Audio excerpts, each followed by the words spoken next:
Respected Dr. Professor M.S. Swaminathan ji, Padma Vibhushan.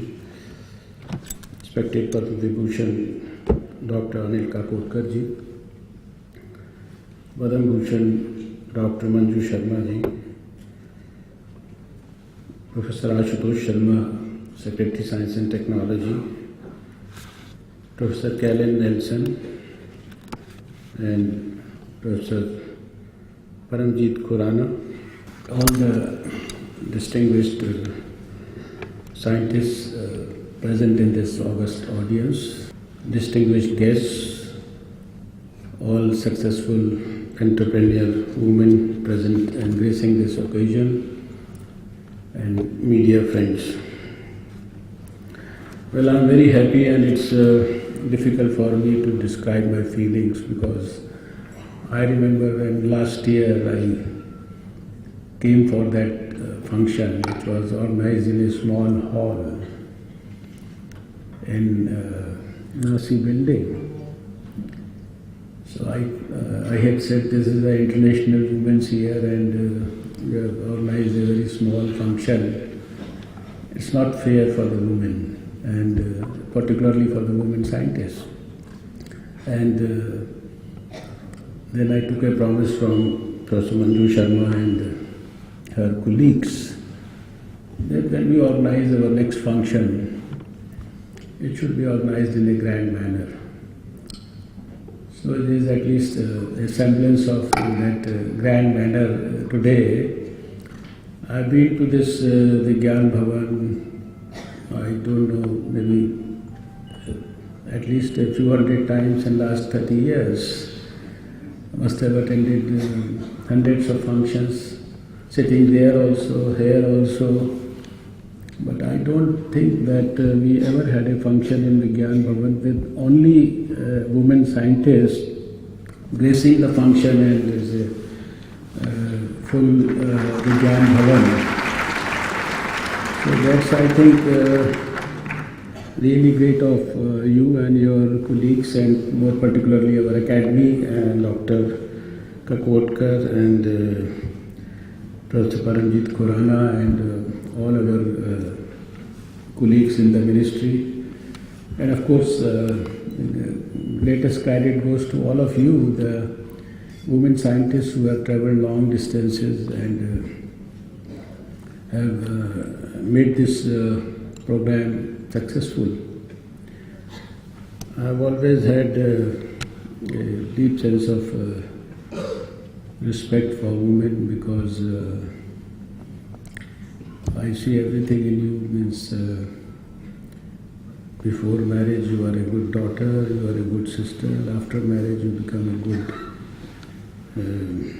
wife, you become a good, great mother, and you also become a great teacher for your children, and then of course simultaneously doing all this, achieving great things for the country.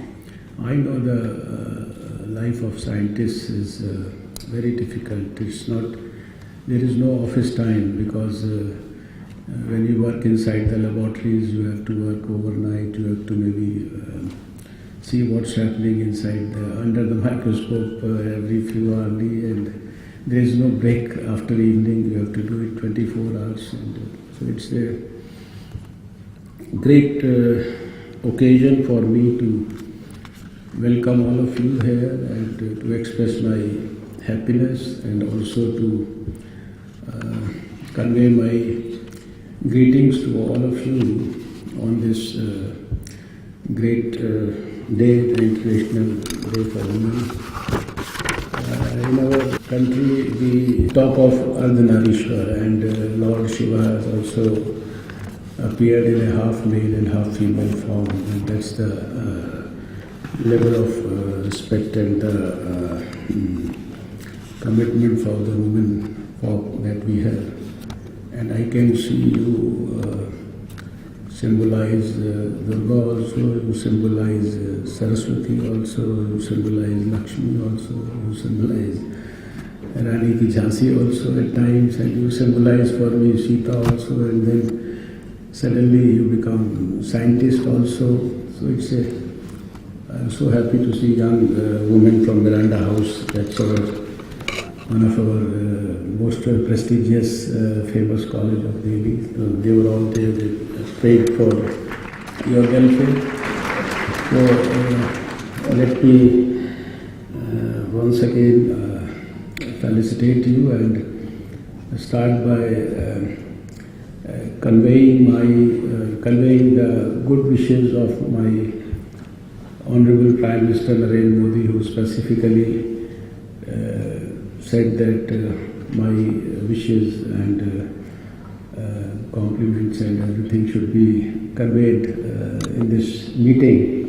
And today, in fact, he has asked everybody in this country to write on a hashtag, "You inspire me," and is asking everybody to, because most of the people have in their life some woman or the other, maybe his or her mother or a brother or a sister or a teacher or a professor, or as one who inspires him the most. And there is a story available with everyone of a woman inspiring him or her in his life. So that's why the Prime Minister has appealed that today you must write on that hashtag, "You inspire me," and I'm sure all of you will follow his advice. With these introductory words, because I know they have asked me to be very, very precise and the time is running out. I have no doubt that women in India have ventured into science and technology from the beginning of the 20th century or even earlier. Despite multiple roles a woman played in the family network. Since I am from the medical profession, being an ENT surgeon, and I always look for doctors in and around me, the earliest woman's name that comes to my mind is that of Dr. Anandibai Joshi, one of the first Indian women doctors qualified to practice Western medicine in the 1880s. India has also produced a large number of illustrious women scientists, from Janaki Amal, the first woman director of Central Botanical Laboratory, Kamla Sohoni, a biochemist, Anna Mani, a physicist and also a meteorologist, Asima Chatterjee, a chemist, Rajeshwari Chatterjee, a professor and scientist, also Darshan Ranganathan, an organic chemist, Darshana, and then Maharani Chakravarti, a molecular biologist, and the list is long. So it's not that we have these women scientists today. We have had them at the helm of affairs and bringing a great name and dignity to our country from times immemorial. And in the present time, we have several women scientists who have made India proud. Dr. Abdul Kalam was known as the missile man of India. We have Tessie Thomas also, who is known as the missile woman of India. And I have also come across several women scientists of Indian origin in countries like the United States, like Priyamvada Natarajan, a professor of astronomy and physics at Yale University, Padam Sri Warrior, a product of IIT Delhi, and who is now the CEO of NEO, an electric car company in the United States. I may also name here Neeta Ahuja, who is a renowned surgeon scientist known for her work on CIMP in cancer. She is currently the chief of the surgical oncology at John Hopkins Hospital, and probably she is the first woman ever to be the chief of this prestigious department at John Hopkins, and she is again an Indian scientist. One of India's major scientific achievements in the recent past was the launch of the Mars Orbiter mission. We all recall that with great pride. And our women scientists challenged the stereotype and played an equally important role along with their male counterparts. What has been discussed and the image that went across the world was women dressed in gorgeous saris with flowers in their hair celebrating the most successful launch of a mission to Mars. That's what we all enjoyed and this whole world enjoyed. But I am not quite satisfied with the share of women scientists in our scientific institutions. It is just about 13.9% of the total number of scientists of 2.82 lakhs which are engaged in research and development activities. And I think we need to be seriously looking at this issue. We have liberalized the research ecosystem to accommodate the specific needs of women scientists who face difficulties in jobs for a variety of reasons. I think Professor Ashutosh Sharma has elaborated quite a bit in detail, whether it's marriage or transfer of spouse to another location, attending to ailing parents, etc., etc. Besides, there are several specific programs to promote women power in research and development. Yet there is a lot that needs to be done as women continue to face an inherent gender bias in this field. And this is my frank opinion. Last time I also said that most of the program where I come for the science activities, 99% of the program I see, the dais is also dominated by the male people. Today at least there is less than 50%, but at least there are 40% women on the dais. Yet there is a lot that needs to be done as women continue to face this inherent gender bias in this field. Science and technology are still generally considered as masculine subjects. Deeply rooted gender biases and stereotypes reinforce the idea that women should not pursue careers in the science field. We all know that there also tends to be discouragement at a young age. So our little girls are afraid to dream of careers in science.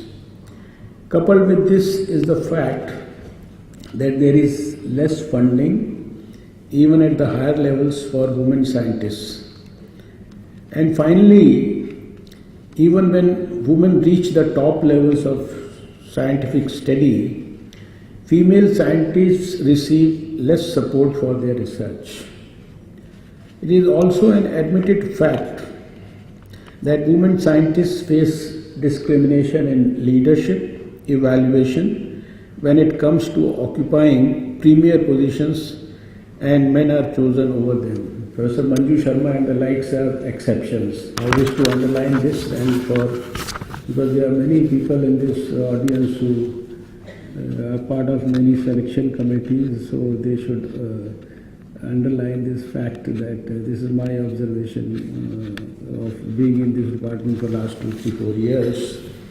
Therefore, overall there are less opportunities for our women scientists, and this is a position that needs an urgent correction.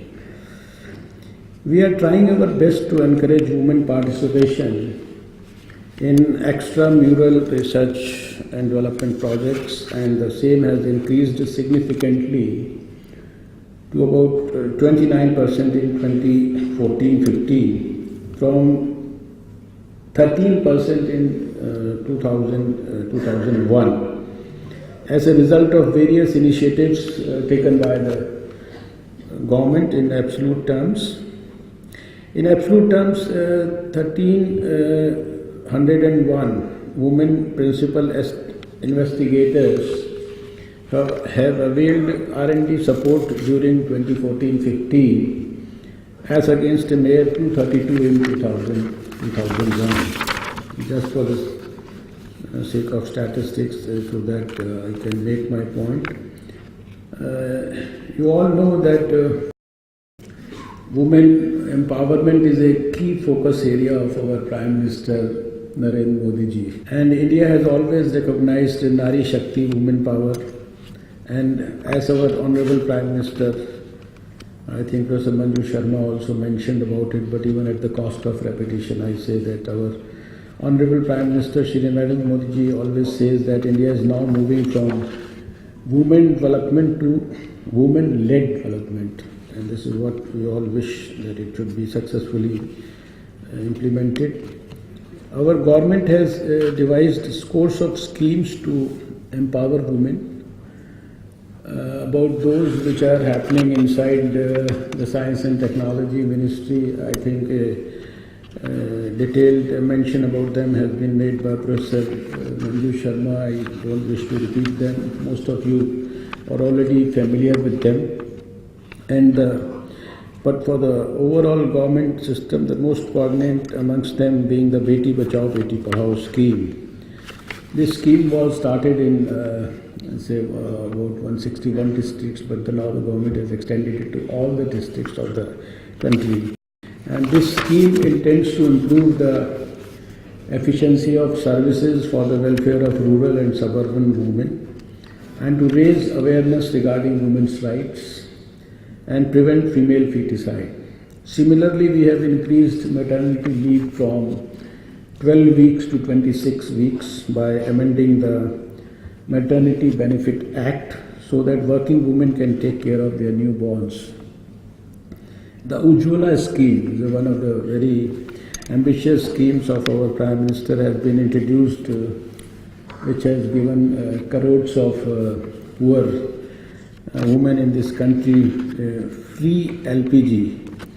And these women who are more particularly below the poverty line, and for them it's a huge, this scheme is a huge hit amongst them. There is the crèche scheme for the benefit of the working women. We have also mandated work from home wherever possible. The Sukanya Samriddhi scheme for higher education of girl child has been introduced, as also the working women hostel scheme for young girls working in metro cities. In fact, every aspect that could be taken care of has been given a sincere thought, and the thought has been converted into a program, and the program is being implemented in true spirit and is being monitored and implemented at the level of, monitored at the level of the Prime Minister himself. Other schemes as support for empowerment and training of women have been introduced. This includes Mahila E-Heart, a digital platform for women entrepreneurs to showcase their business products. The government has also introduced the Swadhar Grah helpline and Center for Women under Distress. Our government is also committed to our Muslim sisters, and therefore introduced the Triple Talaq Bill to enable our Muslim sisters to lead a life of self-respect. Our Honorable Prime Minister has always asserted that women are not just home builders, but more importantly, they are nation builders. And I can assure you that as a government, we are committed to improving and enhancing their status and role in the society and the nation.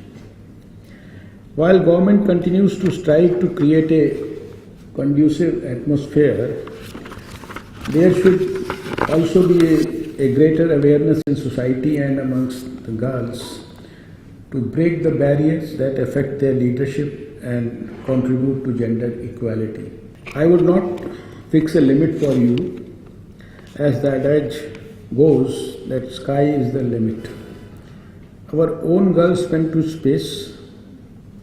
Kalpana Chawla, Sunita Williams, who have an Indian parentage, and the latest I am told is Shavna Pandya, who is a young neurosurgeon getting to fly into the space. I do not want to reel out more and more statistics on what the government did for women, but I can assure you with total commitment and sincerity that you will not find this particular government wanting on any count. And any suggestions, noble suggestions, good suggestions, practical suggestions, worth implementing suggestions that comes to us from any one of you, I promise we'll look at them very, very sincerely and implement them with utmost dedication. Here I must say that data shows that the involvement of women in major activities helped enhance about 60% of our GDP. This percentage must go up, and for that we need to engage more women in major programs. I have been told that today's event is bringing forth all-encompassing achievements being witnessed across the state of society. Women scientists across the globe, I can see many of them sitting in the first row and at other places or even on the dais. They are participating in this conference. There is participation of senior leaders and experts from the field of science and technology. We can see great people like Professor P.N. Tandon and many others here. More than 800 scientists, researchers and industry representatives, startups and entrepreneurs are also attending. It's an important platform for the women scientists to come together and discuss relevant issues in science and technology and evolve suitable recommendations for further action. I am very pleased that there has been such an excellent participation in this conference, because most of the conferences that I have attended in this, the last few rows, any big conference organized by anybody, for anybody, they will bring school children to see that the Vigyan Bhavan is filled. The first time I can only see some Miranda House girls who came for the prayers, otherwise there is no school children. It's not that the school children are not welcome, but I know they are called here not because they want the children to participate, but because they want that the whole Vigyan Bhavan should be filled. I have been told that today's event is bringing forth all encompassing achievements being witnessed. I think I am very pleased that there has been such an excellent participation in this conference. We have women scientists and entrepreneurs from across the world. I may avail of such a fine occasion as today to reiterate our government's commitment to better the status of women scientists and to bring them at par with scientists anywhere in the world. In this respect, we shall endeavour to correct the underrepresentation of women in fields of science and technology. And for those who have to handle this is not for the sake of saying in a speech. We really mean it, and our administrators in science and technology, they must take care of this fact. We shall also endeavour to design a comprehensive set of policies to promote faculty careers for our women scientists in conjunction with their major life transitions and circumstances. And most of all, we shall take immediate steps to substantially expand funding and support to our women scientists and researchers. Once again, I congratulate the women scientists and entrepreneurs present on this occasion. I am confident that all of you will contribute significantly to the growth of this country and fulfill the dream of our Honorable Prime Minister of women empowerment. I wish you all good luck for your future journey. And finally, since you are all scientists, I would like to add that also as an Environment Minister of India, we are now trying to create a movement in this country around those positive actions which everyone in this society can perform or contribute to, doing it himself or herself either as an individual or as a organized group, for the society, which will strengthen the cause of environment protection, environment conservation.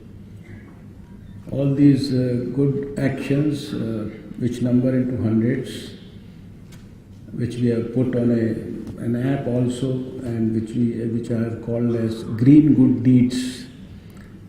We want the professional communities like you to take the leadership role in the society to develop movements around these good green deeds, green good deeds, and ensure that everyone in the society is performing his or her green social responsibility towards.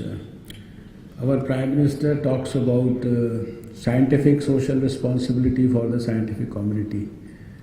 He says that when you think about what you are doing inside your laboratory, the people down there in the field, they should always be at the back of your mind, and you should always be sure about what's going to be the impact of your research. And that's why I keep saying that we need to change the definition of impact factor, not how many times it is seen by others, but also how much it will impact people's lives. Similarly, for environment, now all our science and technology secretaries and our secretaries in the environment ministry, they are all working means in close with very powerful synergy to see how much science can help the cause of environment, because after so many years in this ministry now, I have got convinced that there is not even for environment, for any sector, there is not even a single problem of this country which has not been solved till now, but which cannot be solved with the help of science. So that should be the vision of all of us. So I request all of you to, being scientists, keep your focus on environment also. And our Prime Minister, fortunately, we have a very, very dynamic Prime Minister at the helm of affairs now, who is an extraordinary visionary, who has great thoughts about the future of this country, and who has extraordinary faith in your abilities, in your competence, in your vision, and who wants the scientists to contribute in big ways to help him in solving these unresolved issues, so that we are able to deliver a new India to 132 crore Indians by the year 2022. And I'm sure that today, being a very, very pious occasion, because it was rightly said by many others, because this is not movement scientists, but this is a scientific community and also the nucleus and the backbone of the society. And if you will go back with a renewed vigor and pledge, you will not be the only person who will be inspired. You will be inspiring a lot of other scientists around you in your institutions and in your research places, and of course in the home and the society. And as Prime Minister expects you to become nation builders, I am sure you will be able to live up to his expectation. With these few words, I once again convey my heartfelt greetings to all of you, and pray to God for your great success in all your missions and endeavors in your life. Thank you so much.